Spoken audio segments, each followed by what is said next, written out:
Los Angeles, 1984. The city of angels, a paradise bathed in sunshine. But beneath the glistening facade, a darkness festered. A killer stalked the night, his crimes brutal and random without defied explanation or logic. He invaded homes, shattering the illusion of safety. Families, once secure in their beds, now trembled at every creak, every shadow. The stalker had stolen their peace, replacing it with a chilling dread that seeped into the very soul of the city.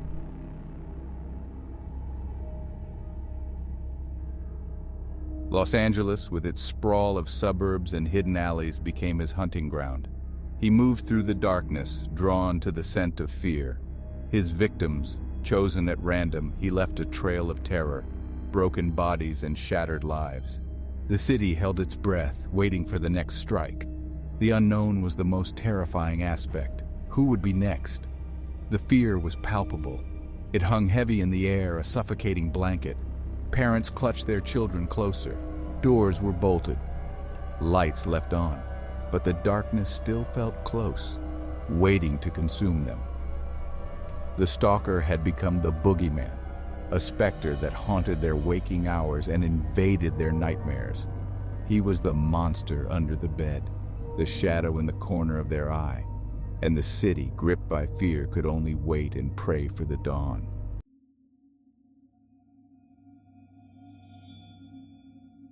The man who would become the stalker was born into a world of hardship and instability. His early years in El Paso, Texas, were far removed from the sunny facade of Los Angeles. They were marked by poverty, violence, and neglect, the foundation upon which a killer would rise.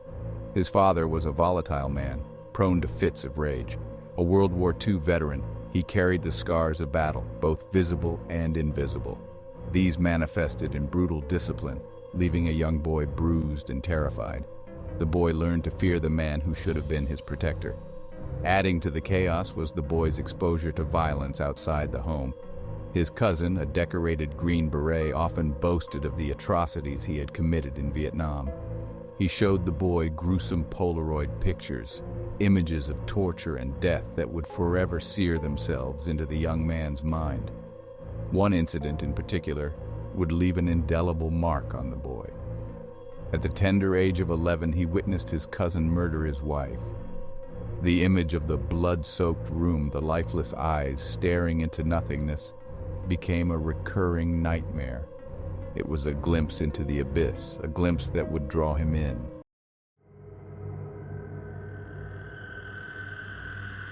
As he grew older, he drifted further from the light. School held little appeal for him, his grades plummeting as he retreated further into himself. He found solace in solitude, spending hours wandering the streets of El Paso, a brooding, solitary figure. Drugs became his escape, a way to numb the pain and anger that festered within. He began experimenting with marijuana and LSD, his grip on reality loosening with each hit. The lines between fantasy and reality blurred, paving the way for a descent into true madness.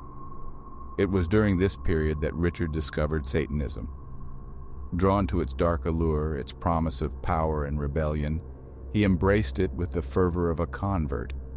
He saw it as a way to reject the hypocrisy of the world, to embrace the chaos he felt brewing inside. He began performing rituals, drawing pentagrams on his notebooks, whispering invocations to the devil. His fascination with the occult grew, fueling his fantasies and feeding the darkness that was consuming him. He saw himself as a disciple, an instrument of evil destined for greatness.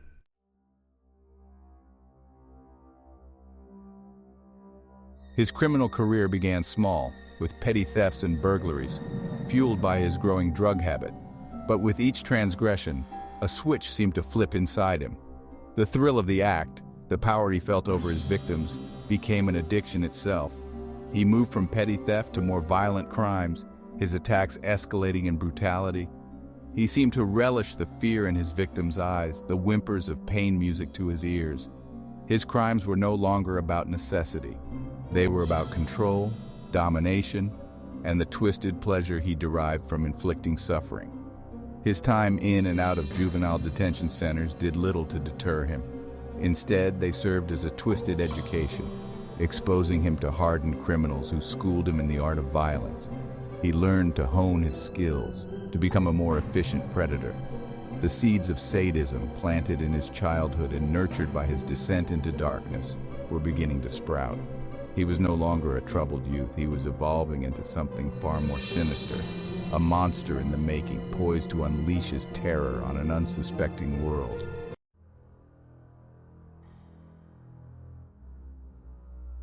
The spring of 1984 ushered in a wave of fear that would wash over Los Angeles, leaving an indelible stain on its sunny facade. It began with whispers, rumors of a chilling incident in a quiet neighborhood. An elderly woman found murdered in her own home, her life brutally extinguished in a way that defied comprehension.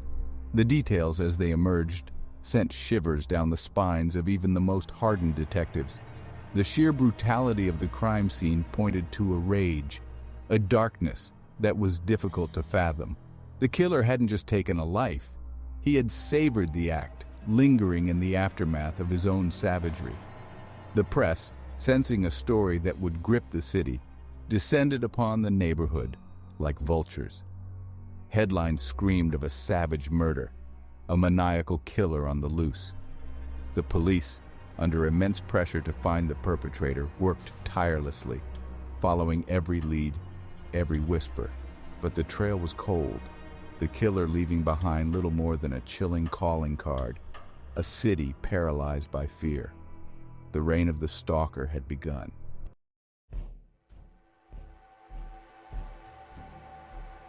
As weeks turned into months, the whispers grew louder, evolving from hushed tones of disbelief to screams of terror. The stalker, no longer a figment of imagination, had etched his presence onto the very fabric of the city, his crimes escalating in both frequency and brutality. His modus operandi, initially shrouded in mystery, began to reveal itself, each new attack adding a chilling piece to the macabre puzzle. He operated under the cover of darkness, slipping into homes through unlocked doors and windows, his victims none the wiser until it was too late. There was a perverse intimacy to his crimes, a sense that he wanted his victims to see him, to register the fear in their eyes as he bound, gagged, and subjected them to unimaginable horrors. His gaunt features, framed by stringy black hair, forever seared into the minds of those unfortunate enough to survive his attacks. His weapons were as varied as his victims, a chilling testament to his improvisational cruelty. He used guns, knives, even a tire iron, each implement wielded with a cold, detached fury that spoke volumes about the darkness that consumed him. The city now trembled under the weight of his reign of terror.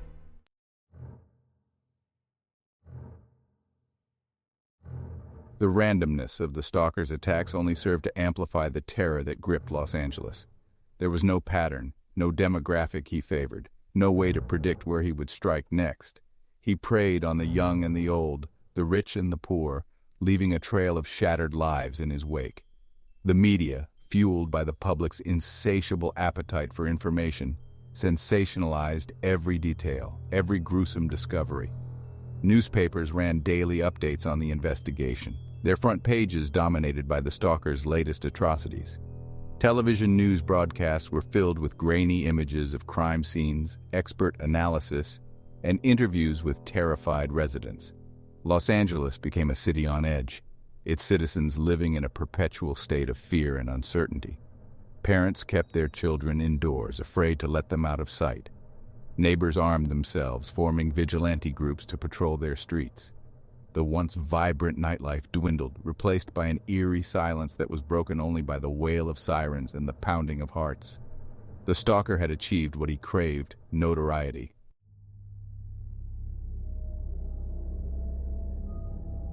As the body count rose, so too did the pressure on law enforcement.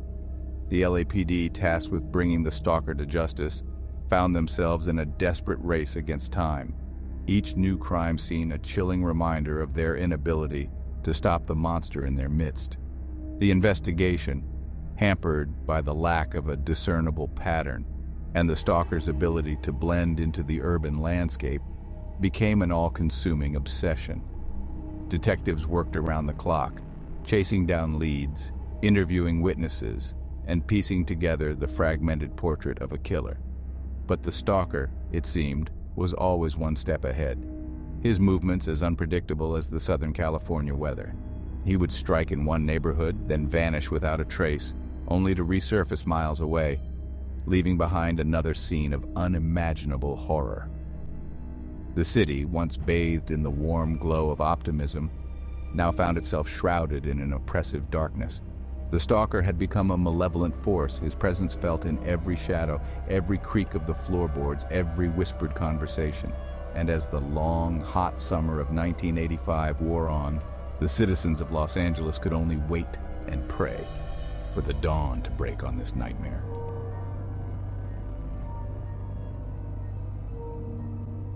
The investigation into the stalker's rampage was like trying to grasp smoke.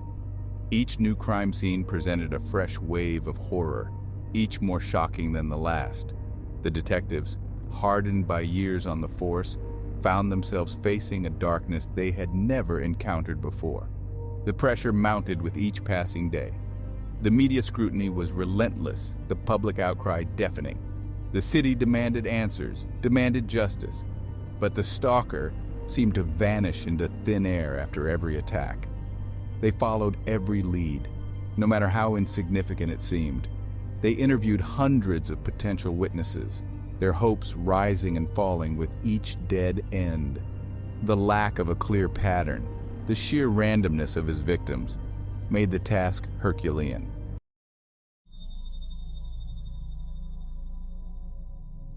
The stalker's ability to evade capture only added to his mystique, fueling the terror that gripped the city.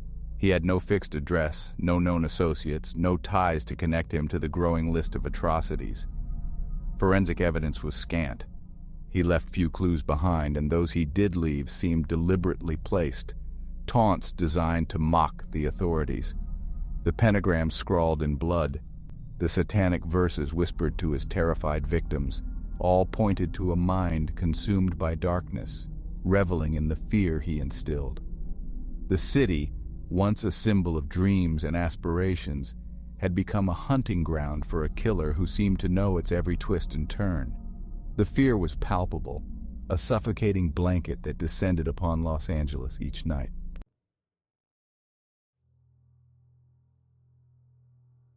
As weeks morphed into agonizing months, the investigation took on a frantic energy.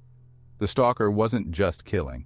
He was toying with them, leaving a trail of fear and despair in his wake.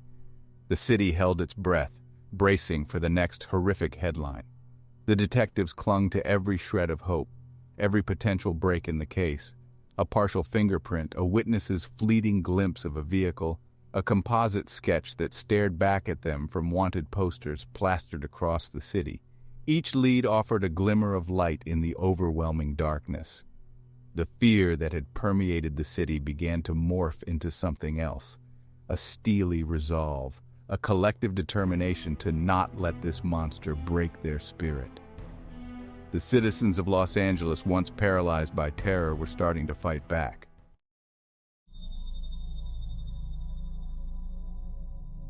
Neighborhood watch groups patrolled the streets, their eyes peeled for anything suspicious.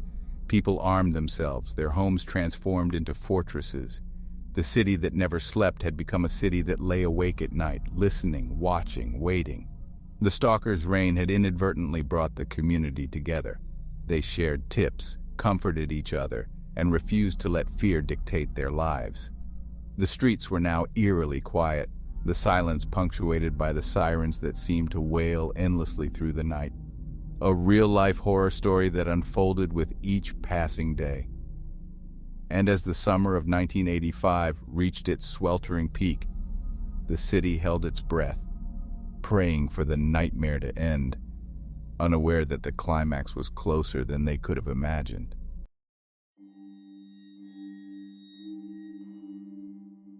The stalker, so long a phantom, made a critical error, a mistake born of arrogance, a belief in his own invincibility.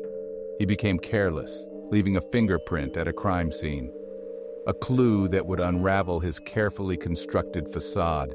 exposing the man behind the killer. The fingerprint belonged to a petty thief known to police, but not for the level of depravity he now embodied. His face, once lost in the shadows, now stared out from wanted posters plastered across the city. The hunter had become the hunted. The revelation sent shockwaves through Los Angeles.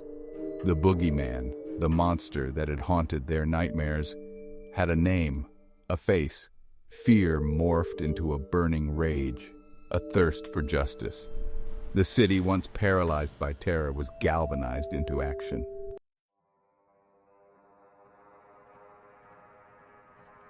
The killer, sensing the net closing in, attempted to flee south, to disappear into the anonymity of the Mexican border. But his face, now infamous, betrayed him.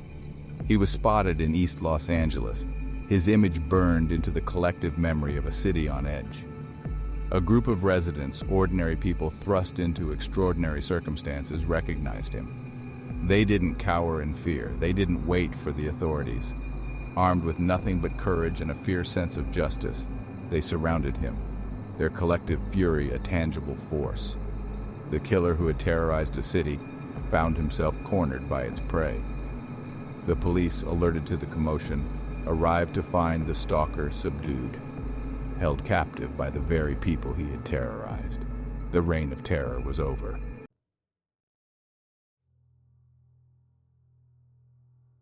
The arrest of the killer was a collective exhale for Los Angeles. The nightmare that had gripped them for over a year had finally ended, but the scars, both physical and psychological, ran deep.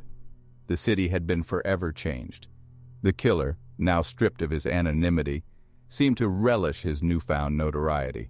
He played to the cameras, flashing a chilling smile, the pentagram he had carved into his palm, a constant reminder of the darkness that resided within him. His trial became a media spectacle. Survivors, their voices trembling with a mixture of fear and anger, recounted the horrors they had endured at his hands. The evidence, a gruesome testament to his depravity, left no doubt as to the monster that had stalked their streets.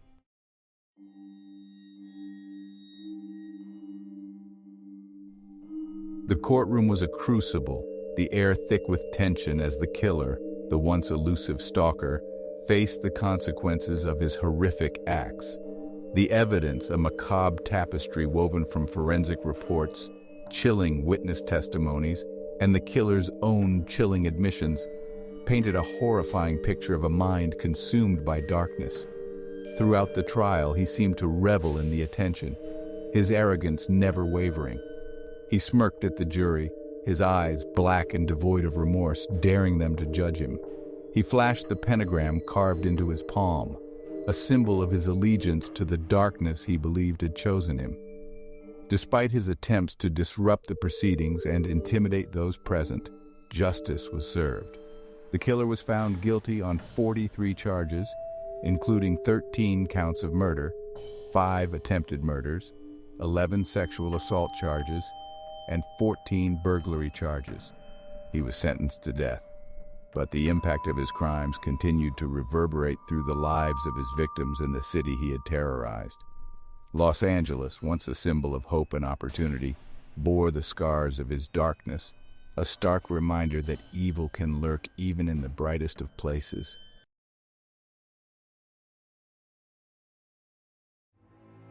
The killer died in prison in 2013, his death a footnote in the annals of criminal history. But the legacy of the stalker, the boogeyman who haunted a city, continues to cast a long shadow. His story serves as a chilling reminder of the vulnerability that resides at the heart of even the most vibrant communities. The fear he instilled, the sense of violation he left in his wake, lingered long after the headlines faded. His victims, forever marked by their encounters with pure evil, struggled to rebuild their lives, their peace of mind shattered, haunted by memories they could never erase. The stalker's reign of terror forced Los Angeles to confront the dark underbelly of its existence. It exposed the fragility of safety, the thin veneer of civilization that can be so easily pierced by the darkness that resides within the human heart. The killer may be gone, but his story continues to fascinate and horrify in equal measure. He remains a chilling example of the power of evil to captivate and terrify, a grim reminder that monsters are not figments of our imagination. But question remains: who this was all about.